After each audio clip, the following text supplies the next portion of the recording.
Hello, frequency friend. I am so excited. I'm taking the podcast on the road. So today I'm calling in from Oakland, and I'm so excited about today's episode because we're going to talk about the ancient Chevron pattern. We're going to really get back into goddess tradition, and we're going to do a creative exercise. I'm so excited. So before we get started, hello. I'm off the island. I'm inundated on the mainland with so much media. But is anybody else watching that show, Netflix, Younger? I caught an episode the other day and I was laughing my ass off. I heard them reference one of the characters as an owl, an old wise lesbian, and I loved how it connected the character back to the earth and back to power animals. I just was like, oh.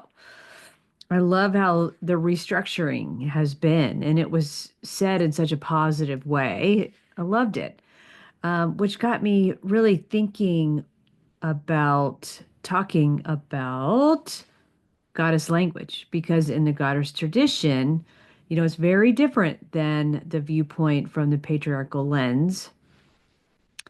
And also this week, I've been looking at Allison Gray and her artwork. She's revisiting in lexicon that she started years ago and creating her own language within her painting structures. And she's not the only one, but you just don't hear about artists putting that forward as much. Um, and it's important for us to talk about so we can really remember from the ancient times and from the feminine viewpoint where these symbols and signs are coming from. Because oftentimes, through this patriarchal lens, we get stuck back to like the Greek time. And I just want to bring us all the way back to the Paleolithic, the Neolithic time period, because there were some lush things happening and some great communication tools that are happening that have now just been, just copied and stolen and really not giving the reverence back to it because it hasn't been part of that education process to learn about some of these things. So, that's why we're going to talk about the chevron pattern a little bit, and it's one of my favorites. I love seeing it on things. I kind of want to ask you first, like, where do you remember seeing the chevron pattern first? The line that goes up and from up to down and then back up again, like a V. Was it like on clothes? Was it in artwork? Was it on a plate? Like where is your experience coming from as we dive into this conversation? Just take that in for a second. Um,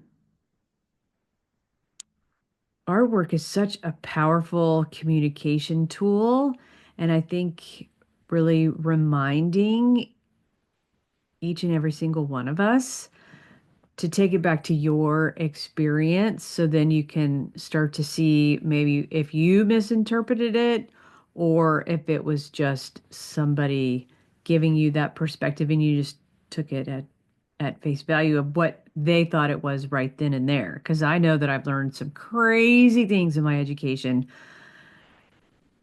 and maybe that's all that that teacher knew from there. But there's so many teachers out there that are giving us a feminist point of view. I want to share them all with you. So today we're also going to talk about one of those. She was an archaeologist back in the 1900s. So she was born in like 1920s and passed away, passed on over that Rainbow Bridge in 1994, I think. So, through the podcast, I have had such great conversations, and I want to thank you again for coming on this ride with us as we talk to artists and we look at what they're doing and their language, and then, like, where do we think their creativity comes from? So that we can lean into the more spiritual aspects and really get into these deeper conversations. It's been such a blast. And as I take this show on the road, I'm excited to tell you that after Oakland, I'm headed down to New Mexico. So I'm going to leave a little bit of mystique for us, a little bit. But if you start looking at some of the artist studios that are in New Mexico, I'm so excited that these podcasts are going to bring us some of the most creative entrepreneurs out there, both young and old. And we'll just have to see what comes about with those conversations. So get ready for some of those. So if we take a look at like where we're learning about things, we're learning things from history, we're learning about things from archaeologists, and some of those archaeologists are only looking at things from a patriarchal lens. And this is why I'm so excited to talk to you about the Chevron pattern from the goddess tradition or a feminist approach. However, you want to talk about it, it's just that part of the economy, even from back in the Paleolithic time, in the Paleolithic economy, has been suppressed. And it's just a reminder that we need to keep talking about this, to keep this type of language and this type of symbology going. So let's talk about another archaeologist. And I think we've talked about her several times on the podcast. I'm pretty sure we talked about it on episode 3 with Max Dashu, because from the 1970s, this woman, Max Dashu, has been compiling the most um, comprehensive collection of female heritage from all around the world and in human history. I mean, her collection is amazing. I've been to her archive.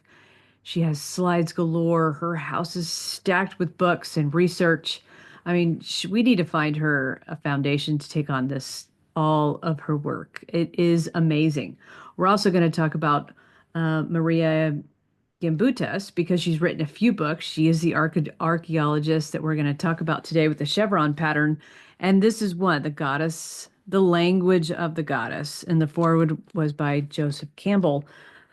So if you're interested in goddess traditions, this is definitely a book for you that you need to get.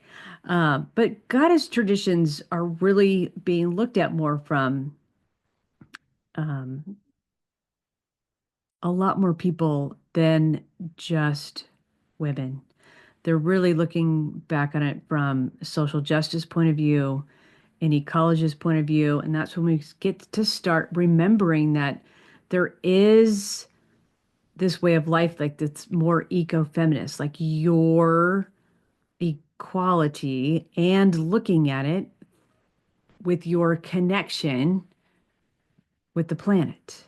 You know, we're talking about owls. We're talking, like I just said in the beginning, we're talking about using that metaphor for growing things like the flower does. So before I get too far off track, let's talk about signs and symbols throughout ancient history. So let's ask that question again. Where was the first time you started noticing the chevron pattern and where were you? If we are talking about the chevron pattern, so just remember we're not talking about the gasoline, even though I think that's kind of a funny thing that petroleum company.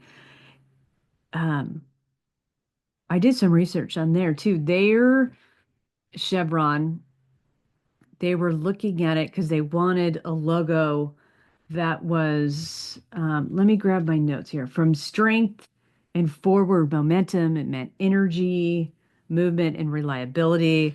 And I was like, yeah, from the goddess tradition, absolutely. That's where they're getting this.